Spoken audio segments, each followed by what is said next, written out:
मेरे प्यारे दोस्तों, ज्ञान के सागर में आपका स्वागत है। दोस्तों, कहा जाता है कि जिसकी जैसी संगति होती है, उसके जीवन में वैसे ही प्रभाव पड़ते हैं और वो वैसा ही बन जाता है। और ये आज की नहीं, सदियों पहले से चली आ रही एक सत्य बात है, जिसको कि आज इस मॉडर्न युग में भी हर कोई मानने के लिए विवश है। दोस्तों, संगत का असर बहुत ज्यादा होता है और ये संगत का असर इंसानों में ही नहीं, बल्कि जानवरों और पक्षियों तक में होता है। मैं आपको एक छोटी सी कहानी सुनाना चाहूंगा कि संगति का असर कैसे इंसान के या जानवरों के जीवन में प्रभाव डालती है।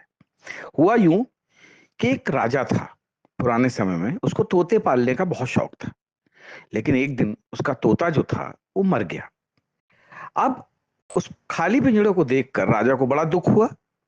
उसने अपने मंत्री से कहा कि मंत्रीवर, हमारा जो पिंजड़ा है वो सूना हो गया है, इसमें पालने के लिए एक कोई अच्छा सा तोता लेकर आओ।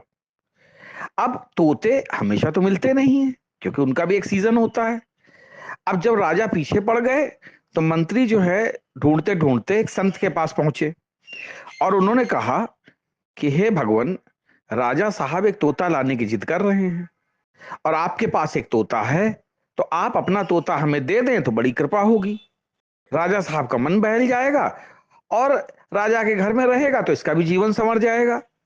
संत ठहरे दयालु, उन्होंने कहा ठीक है, अगर ऐसी बात है तो तुम ले जाओ। अब संत का तोता था, तो राजा ने उस तोते को सोने के पिंजड़े में रखकर और बड़े स्नेह से उसकी सारी सुख सुविधा का प्रबंध किया। तोता जो था, संत का तोता था, तो ब्रह्म मुहूर्त में उठ जाता था और सवेरे सवेरे उठ के जय श्री राम, ओम तत्सत, उठो राजा, उठो महारानी, तुम्हें दुर्लभ मानव तन मिला है, सोने के लिए नहीं है, भोजन करने के लिए मिला है, भजन करने के लिए मिला है। फिर वो बाद में दोहराता था, चित्रकूट के घाट पर भई संतन की भीड़, तुलसीदास चंदन घिसें तिलक देत रघुवीर।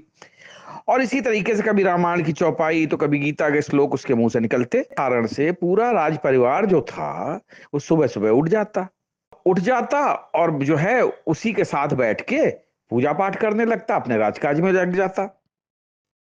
राजा रानी बड़े खुश। लेकिन हुआ ये कि एक दिन, हर चीज की एक आयु होती है, वो तोता मर गया। उसकी भी उम्र हो चुकी थी।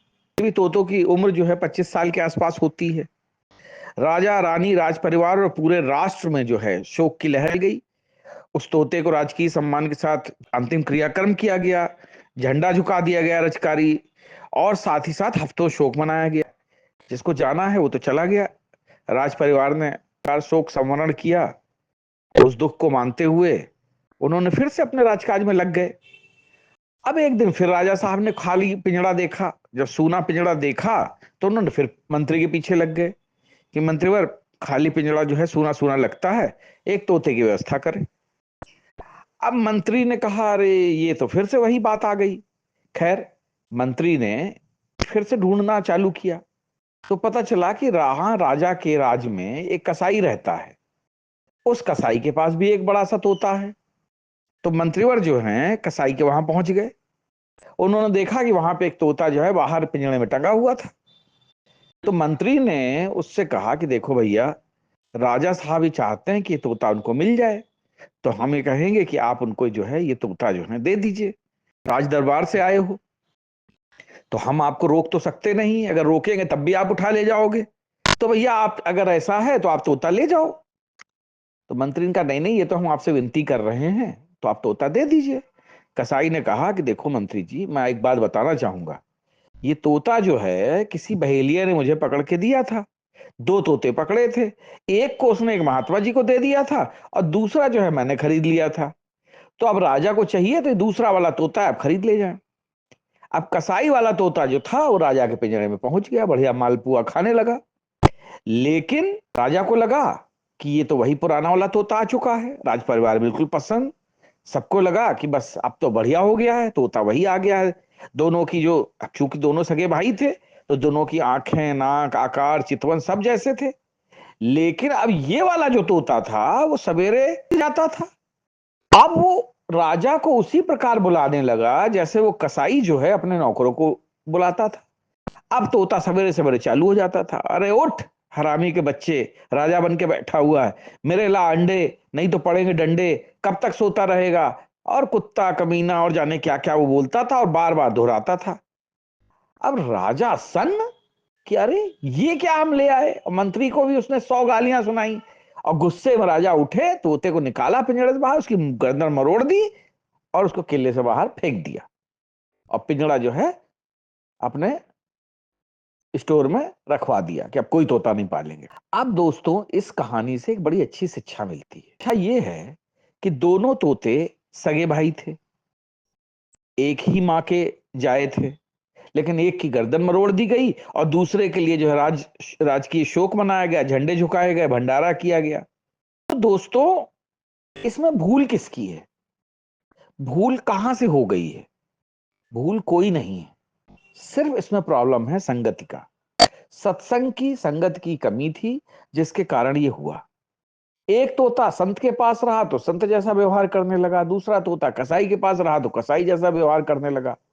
तो दोस्तों ये बिल्कुल बात सही है कि आप जिस संगत में खुद को रखेंगे, अपने बच्चों को रखेंगे, आप भी वैसे ही बन जाएंगे। इसलिए अपने बच्चों को उच्च शिक्षा के साथ साथ अच्छे संस्कार, अच्छी संगत भी दीजिए, ताकि वह जहां भी जाएं सबका सम्मान करें और लोग उनका सम्मान करें, और अपने आचरण से वो खुद के साथ साथ परिवार का नाम भी रोशन करें।